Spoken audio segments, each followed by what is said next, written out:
Sebelum nonton video yang satu ini, jangan lupa subscribe dan pencet lonceng agar tidak ketinggalan updatean baru dari IDX Channel. Dari pelaksanaan kegiatan mudik lebaran 2021 dari sisi aturan, kemudian juga dari sisi sanksi, kemudian juga dari sisi implementasi, kemudian juga koordinasi antara pemerintah pusat dan daerah. Secara keseluruhan Pak Wijayanto, apa yang perlu dievaluasi Pak dari pelaksanaan ini sambil menunggu perkembangan juga apakah pasca dari mudik lebaran tingkat dari kasus COVID-19 di Indonesia mengalami peningkatan atau tidak? Ya, menurut saya ada beberapa poin ya, tapi yang paling penting adalah masalah time frame. Jadi ketika kebijakan itu diambil dan tanggal mulai implementasinya harus ada cukup waktu untuk para pihak merespon gitu ya. Kemudian yang kedua koordinasi, jadi lintas institusi, lintas kementerian, pusat dan daerah. Ketika akan mengeluarkan satu kebijakan, koordinasi itu penting. Karena ini hanya akan sukses di level implementasi ketika ada kolaboratif action.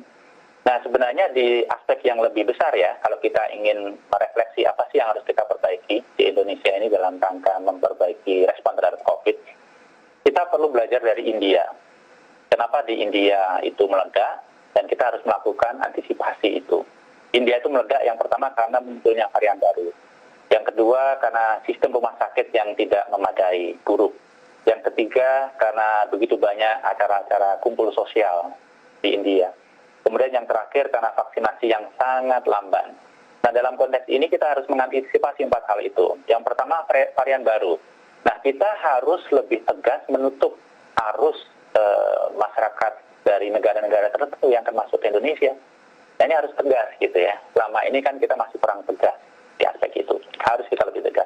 Yang kedua rumah sakit. Nah memang kalau untuk aspek rumah sakit, sistem di Indonesia itu sudah jauh lebih bagus daripada di India. Kecuali di daerah-daerah pelosok di Indonesia. Nah, area pelosok itu perlu dapat perhatian lebih. Kemudian acara kumpul-kumpul sosial. Sama dengan India, kita itu juga kumpul-kumpul sosial gitu ya. Latar belakang kultur atau latar belakang agama gitu ya. Jadi terkait dengan mudik dan lain sebagainya, pemerintah perlu mengeluarkan kebijakan yang lebih tegas, proper, tapi juga realistis. Gitu. Nah yang terakhir, ini yang paling penting terkait dengan vaksin. Nah ini di India, kenapa meledak? Vaksinasinya lamban. Di Indonesia kita harus percepat. Sekarang ini sudah sekitar 13 juta yang divaksin, artinya 5% penduduk. Kalau dari target sudah sekitar 10%. Relatif baik gitu angka itu. Tapi memang harus lebih kencang lagi, digugur lagi.